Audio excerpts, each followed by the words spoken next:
पैसा बहुत बड़ी चीज है।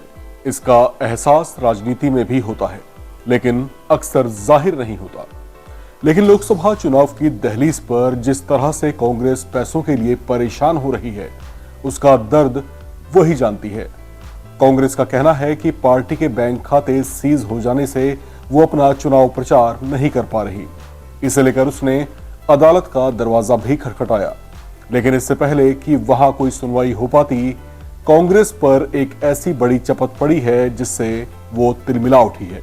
दरअसल इनकम टैक्स विभाग ने कांग्रेस पार्टी को 1700 करोड़ रुपए का रिकवरी नोटिस भेजा है। सूत्रों के हवाले से मिली इस जानकारी के मुताबिक कांग्रेस को यह नोटिस दिल्ली हाई कोर्ट की ओर से टैक्स नोटिस को चुनौती देने वाली याचिका के खारिज होने के एक दिन के बाद भेजी गई है।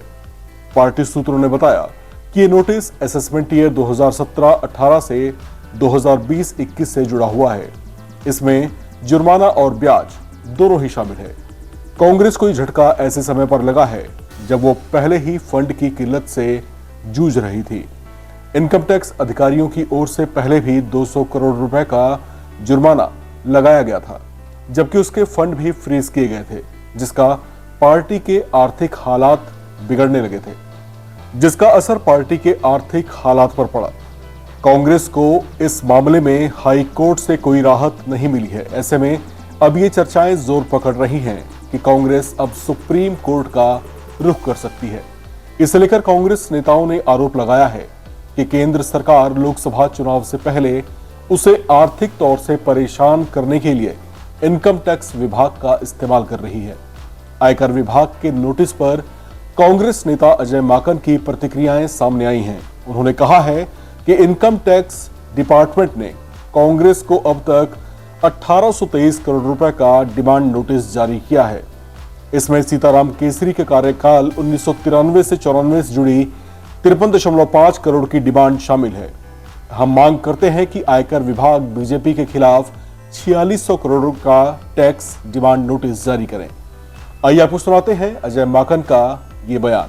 तो 92 लोगों का नाम नहीं, 1297 के एड्रेसेस नहीं, ये सिर्फ 2017-18।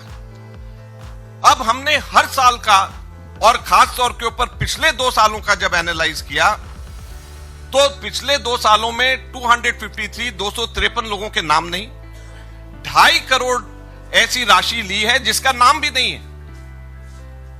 1.05 करोड़ लिया है 126 लोगों का पिछले 2 सालों में जिनका एड्रेस नहीं। और इनकम टैक्स डिपार्टमेंट बीजेपी की इस कमी और हमारे इलेक्शन कमीशन इन सब चीजों के ऊपर आंख बंद करके बैठी हुई है। कांग्रेस सिर्फ सामने नजर आती है। इनकी जितनी भी वायलेशंस हैं, हम लोगों ने सारी की सारी वायलेशंस को उसी पैरामीटर से एनालाइज किया जिससे इन्होंने हमारे को गलत तरीके से एनालाइज किया। उसके ऊपर कितना इनकम टैक्स लगना चाहिए, कितनी उसके ऊपर इंटरेस्ट लगना चाहिए, और पिछले 7 सालों का जो हम लोगों ने हिसाब लगाया है उससे 4600 करोड़ रुपया बीजेपी के ऊपर पेनल्टी लगती है। 4600 करोड़ रुपए, 4600 करोड़ रुपीस पेनल्टी बीजेपी के ऊपर लगती है। Income tax department should raise a demand of 4600 crore rupees from the BJP because of these violations. और हम इनकम टैक्स डिपार्टमेंट से डिमांड करते हैं कि उनको कांग्रेस की ये कमी नजर आती है, लेकिन ये 4600 करोड़ की जो पेनल्टी बीजेपी से लेनी चाहिए, why is it not looking at these violations done by the BJP. इस बीच कांग्रेस के लिए झटके वाली बात यह है कि दिल्ली हाई कोर्ट ने कांग्रेस द्वारा उसके खिलाफ 4 साल के लिए टैक्स रीअसेसमेंट प्रोसीडिंग शुरू करने को चुनौती देने वाली याचिकाओं को खारिज कर दिया है, जिसे कांग्रेस के लिए एक बड़ा झटका माना जा रहा है। पार्टी पर एक के बाद एक आईटी विभाग के ऐसे एक्शन से पार्टी नेता तिलमिला उठे हैं और उनके निशाने पर लगातार केंद्र की मोदी सरकार बनी हुई है। इस खबर में फिलहाल इतना ही। बाकी अपडेट्स के लिए आप लगातार बने रहें एनबीटी ऑनलाइन के साथ।